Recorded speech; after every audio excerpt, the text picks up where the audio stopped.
Hey guys, welcome back to the channel. I know it's a little early to be thinking about pumpkin spice lattes and fall foliage, but if you're planning a fall garden for this year, you need to be planning that right now.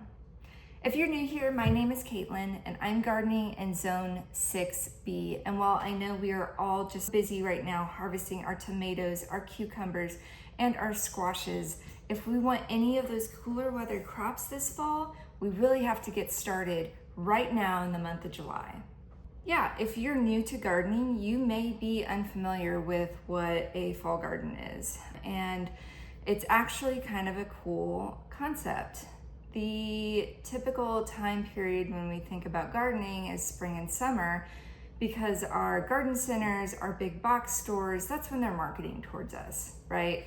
They've got the seeds and the plant starts and the mulch and the soil and the tools and all the sales. And by the time fall rolls around, we're thinking Christmas, we're thinking Halloween, Thanksgiving. The last thing on our minds is thinking about having another round of crops. But the fall garden, if you can time it right, then you get this extra reward. Fall gardening can be both risky and rewarding at the same time. The problem that a lot of gardeners and both veterans and beginners run into is the timing piece. We have to look at the crops that we would be planting in the fall, which would be our typical cool weather crops that you would normally plant in the spring. You're basically getting a second round of them in the fall. Think your cabbages, your broccoli, your cauliflower, those kind of brassica plants, and then even plants like lettuces, radishes. Some gardeners will do another round of peas. Things that thrive in cooler temperatures, you can plant in the fall. The piece that gets a little tricky is the timing. For many of us, we have crops in the ground right now, right? We've got our tomatoes, we have our squash, we have our cucumbers. Well, we kind of have to time starting some of these cooler weather crops and then planting them out in the garden. If you are doing seed starting, this is the time of the year in late June, early July is where you need to be starting the seeds that you would use for cooler weather crops. Today, I'm gonna be starting brassicas. I'm gonna be doing some cabbages, some broccolis, and some cauliflowers, along with a few other things. And the idea is that we're giving those plants about 6 weeks to mature before we plant them out. We're looking at maybe a plant, planting them out sometime in August. And then those plants will live in our garden until they're ready to be harvested. Well, the risk that happens is that sometimes the weather can be a little finicky for us. It's always a little bit of a gamble. Each zone is gonna have a projected first frost date and a projected last frost date. For me, my projected first frost date is about mid-October. Now, there's always a chance that for whatever reason, maybe we have a heat wave hit in October. And if that's the case, a lot of my fall crops are gonna get ruined because they're considered cooler weather crops, right? Hopefully, if everything, fingers crossed, works out right, and maybe we'll have as good of a fall as we did this spring where it's kind of nice and cool, a little rainy. These plants will really be able to thrive because the cooler weather plants, they thrive in cooler temperatures. That can be where the risk comes into play. We could spend time, growing these plant starts, getting them ready to transplant to the garden, and for whatever reason, the weather just doesn't cooperate with us this year. But if it does cooperate with us, we get another round of our spring crops in the fall. We don't have to worry about hot weather like we do right now. And a lot of the pest pressure that we see in spring and in summer, of course, a lot of that's done because the weather is starting to get a little cooler. Plus, a lot of the cooler weather crops actually taste sweeter whenever they are grown in cooler temperatures. It has to do with the way that they store sugars. Think of carrots, think of even things like kale and lettuces. They'll actually be more tender if you can grow them in the fall and harvest them in those cooler temperatures. With all of that said, I'm gonna be starting my fall planning today. I already have an idea of what seeds I wanna start. And then, hopefully you all can also jump on to planning your fall garden too. If you're anything like me and you've been dabbling in the art of seed starting, then you probably have a stash of seeds. I certainly do. I have been storing my seeds in, this is like a, oh gosh, a photo storage case. And I wanna say they're 4x6s, but when I open this, I'll show you an example here. I have these plastic containers. They, open here, and then I'm able to put my seed packages inside. I also have a label maker, and I've been able to label the different categories of seeds just to keep it more organized. I really like this method. This keeps my seeds stored, in a dry space. I keep them in my basement. That's cool. With seeds and with seed storing, we just want to make sure that we're storing them in a place where they're not going to get damp, where they can be in a cool space. I could give a whole spiel on seed packets, and maybe someday in the future I will, but just know that if you do have seeds or you're interested in seed starting, purchasing seeds, just to think through how you would store them. Some gardeners do the binder approach. They'll have like a photo binder, and then the pockets for where photos would be kept, they would store their seeds that way. That's also a very efficient way of storing seeds too. Some of the plants that I definitely need to start today and get them planted in some seed starting equipment are gonna be my brassicas. We're gonna go ahead and let me show you here what we've got. I've got I'm gonna wanna do another round of broccoli and cauliflower. I had a terrible spring this year. The squirrels dug up almost all of my plants. I think I ended up with one broccoli plant out of, I think I had like 6 and 6 for both broccoli and cauliflower. Hopefully this year, fingers crossed, maybe in the fall, it'll be a little bit better. I do have my little critter cages that I'll be using on my starts once I get them out in the garden. But I did purchase a new broccoli variety. This is broccoli Bellstar. This is from Botanical Interests. It's a 65 to 70 day variety. It is frost tolerant. Again, this is good if my fall, come fall and my weather turns colder than normal, this should be okay.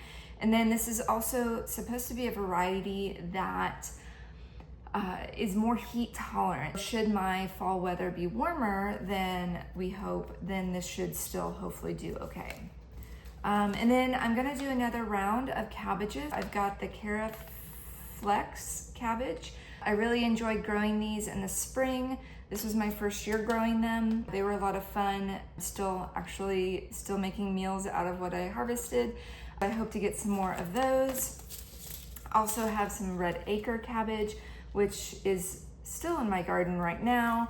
I'm hoping to be able to harvest that maybe next week, but I'm gonna do another round of these cabbages.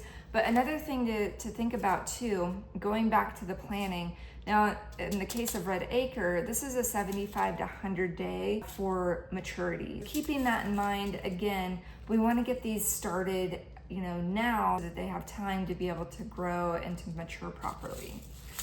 I also am going to do some broccoli rabe. I did plant this in the spring. I harvested it before we had any kind of garden tour videos. I'll do another round of this in the fall. This is just a more tender version of broccoli. It has a lot of side shoots, whereas opposed to like a single big clump of broccoli. And then, let's see. Oh, and then I've got this cauliflower, which I'll be honest with you guys, I have tried planting this variety a few years now, and I haven't really been successful with it. I did buy this pack of seeds, it looks like in 2023. The seeds are still going to be good, and the cauliflower looks really pretty. It's supposed to be this really pretty purple. I just, the years that I've tried it, the timing's been off, or in this case this year, they all got eaten by squirrels. I'm gonna give it another shot this fall, see if we can't actually get some cauliflower. Otherwise, I may have to be looking at maybe some different varieties, maybe find one that is a shorter maturity version, see if that makes a difference. I think Oh, and then the other one, this one will be a little bit of a gamble. It might be too late to get this started, but I would love to have this in my garden. I'm gonna give it a shot. This is the Brussels sprouts, Long Island improved. This is a 110-day maturity. I think I can make it work. I think if I can get these started today, then we should be still in the clear. But that would be a ton of fun to have these. I tried last fall and it just didn't happen. My fall garden last year was pathetic, but we're gonna give it another shot. Let's see, aside from cauliflower, I will probably be doing another round of kale. I am still harvesting my kale right now in the garden. I will be curious to see how long it lasts. It's doing really well right now, surprisingly, but I do know that as it warms up and gets hotter, and we haven't seen our highest highs of the summer yet, it will most likely go to bolt. I will go ahead and get another round of kale started for the fall. I've got a few different varieties of kale that I typically grow. I have this kale Nero Toscana.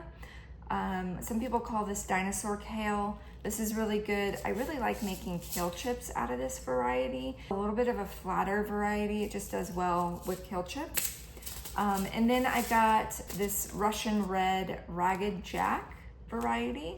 This one's really good. It's also a little bit flatter, and it's a little bit versatile with, you know, if you want to do kale chips or just saute it. Typically we just saute our kale around here, but I'll be doing this variety again. And then the scarlet kale as well, which I really like. I think this one's my favorite out of the three, but all three of them do well for me. I'll be getting another round of kale started so that I can transplant them in August into the garden. When it comes to your fall garden plans, you don't necessarily have to start everything from seed inside. Now, some of this stuff like the cabbages, the brassicas, all that takes a while to get started, right? Like I said, typically we're looking at 6 to 8 weeks before we transplant them outside. I will have some things that I will be direct sowing when it gets a little bit closer. I will go ahead and talk about which crops I'll be direct sowing. For that, I'm going to be doing some of the, so I have a roots compartment here. I'll be doing, once the weather cools off a little bit, again, some more radishes. We're looking at French breakfast, probably some more beets. This year I did the Touchstone Gold. I've still got some more of these left. I'll be wanting to do another round of carrots. It looks like the only carrots I have right now are these red cord chantenay, which I'll plant out. And I think that's it for roots right now. I may pick up another variety of carrots just to give a little diversity to what we're growing. Same with the radishes. I might be getting low on my French breakfast. I'll probably pick up another packet of that. You know, when it comes time, so thinking through probably in August when we'll be direct sowing some of this, but some of the leafy greens. I'd love to grow some more arugula, some spinach. I have this Bloomsdale long-standing spinach here, so we'd be growing that. I also have some Purple Lady bok choy. I did plant this in the spring. I had already harvested it before our late spring garden tour video, but I'll be planting some more of that in the fall. And I think I do have some snap peas, so if the weather is cool enough, I might try. The only snap peas I have right now are these Golden Sweet. Didn't have a lot of success with them this spring, but I will probably try growing these in the fall as well. So yeah, a lot of different variety things that we can be thinking about, but today we're gonna primarily be focusing on the seed starting for those brassicas and get them ready to go for August. I'm out here outside. I don't have a greenhouse yet. It's on my future plans someday, but I'm gonna go ahead and start my seeds out here on the table. I've got a seed starting tray here that I use. I've been using the American Tray Company seed starting equipment. Botanical Interest sells it. I find that these are really great, really sturdy. They have some really great holes on the bottom, as well as some air pruning on the side to help keep plants from getting root bound whenever they are developing inside. I'll be setting out several of these. What I have is a seed starting medium. This is just a homemade medium I made. They're equal parts peat moss, vermiculite, and perlite. I just bought each one individually, mixed it. I also put in a little bit of worm castings into it. The seeds, whenever they first come up, they've got enough like internal energy to kind of get started, but then they do shortly need fertilization afterwards. The worm castings gives just a little bit of that, and then about once the plants start showing 2 to 4 true leaves on the starts, that's when I'll start feeding them diluted fish fertilizer. It's a liquid fish fertilizer. And I'll do that maybe once every 2 weeks until I transplant them out into the garden. Get them all filled up, and then we'll just go through and starting seeds.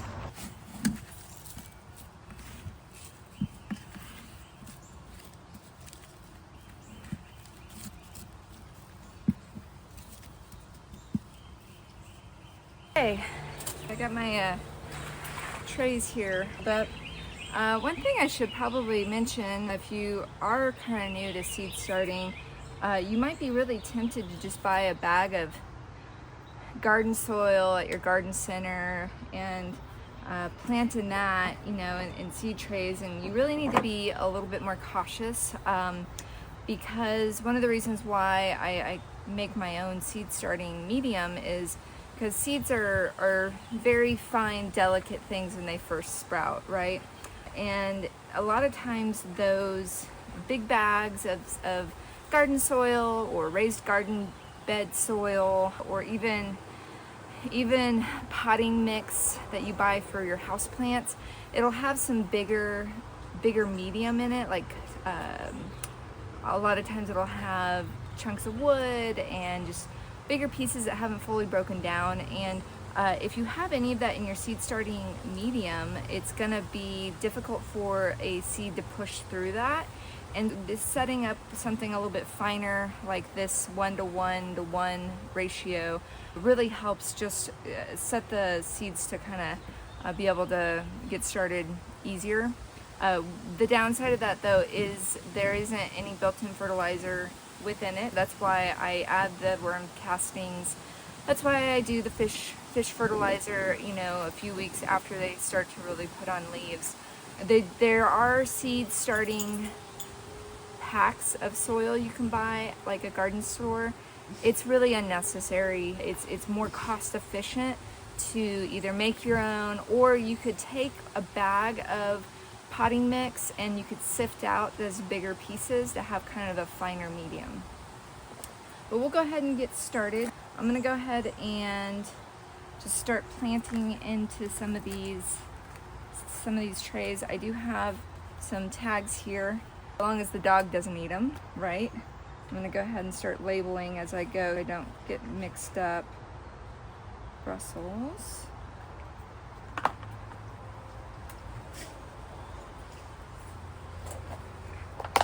And then I just follow the instructions on the back of the pouch. So, when it says about 1/4 of an inch, I kind of gauge that, cover up the seed. And then once all these get planted out, I'll make sure and give them all really good water.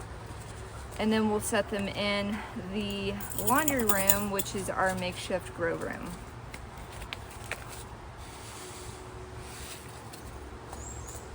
The other thing, if you've never started seeds before from in trays, you might be asking how many seeds you put in each cell. Well, that's up to you.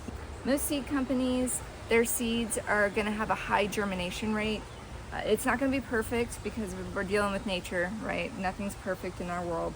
But a good rule of thumb is maybe 2 to 3 each cell, and then as they grow, you can thin them. You take out whichever maybe seedling doesn't look the healthiest to where you only have 1 in each cell. In the case of these Brussels sprouts, these are really small seeds. I'm gonna do 3 in each cell here. Just kind of cover them up. If you plant more than 1, you're increasing your odds of germination. Make sure you at least get 1 in every single cell. Okay, there we go. Brussels sprouts are done. All right, let's do cauliflower. I'm just gonna do 2 6 cells of these.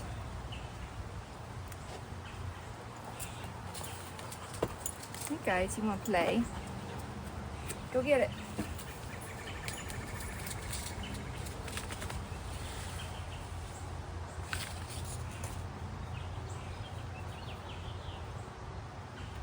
I'm gonna make a little indentation with my finger.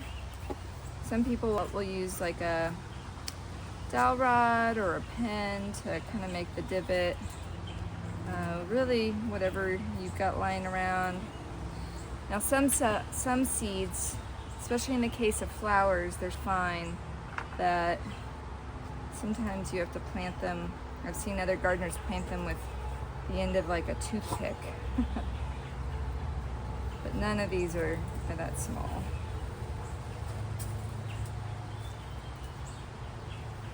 Okay, make sure I label this one.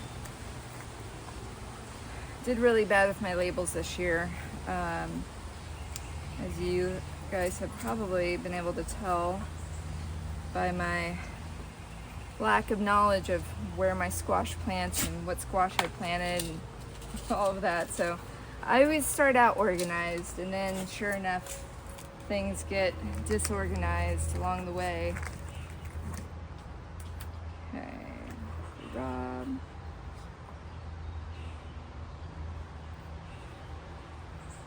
Now, if I was really good, I would make enough of these to put out in the garden, but I have a 7-month-old puppy that doesn't quite understand not to eat things that aren't given to her.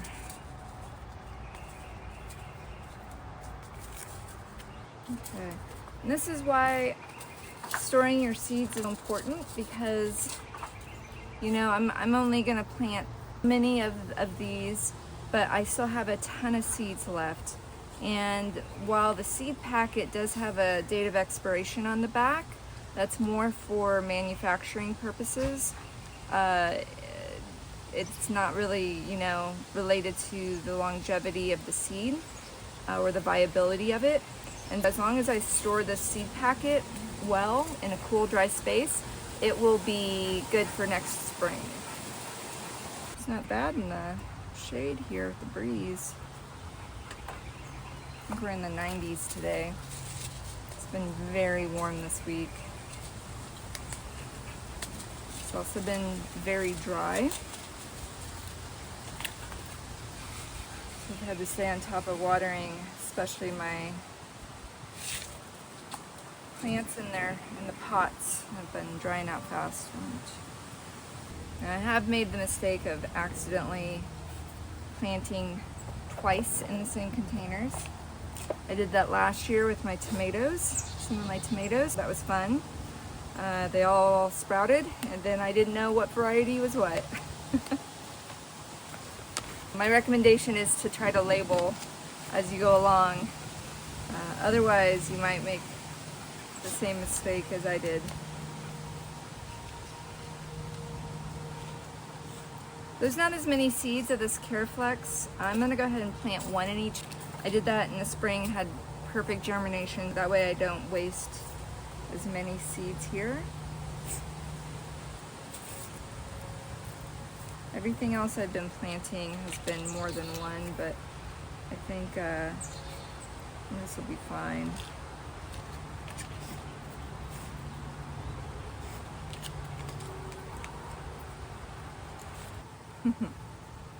Juniper, are you helping me? I'm being a good girl. Where's Banjo? Oh, there you are. Hey, buddy. I can see you back there. Just hot now? Yeah? Okay. I'm gonna do, okay, these broccoli, I'm gonna also do just one in each. These are tiny, but I don't have a ton of these. We're gonna try to make them last, make them go a little bit further.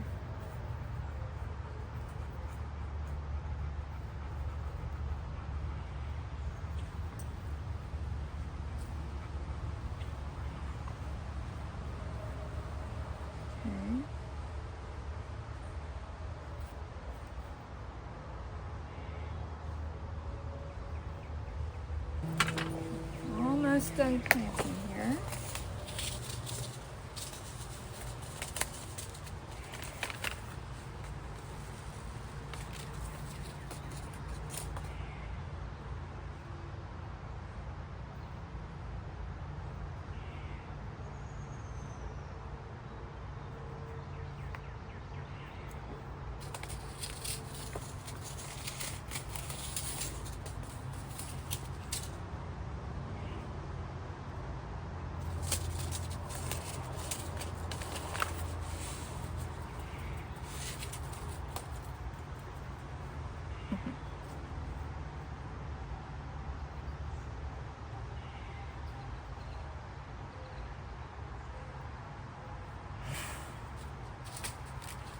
I have a lot of kale seeds left at this packet since 2021, and there's no need for us to grow hundreds of kale every season.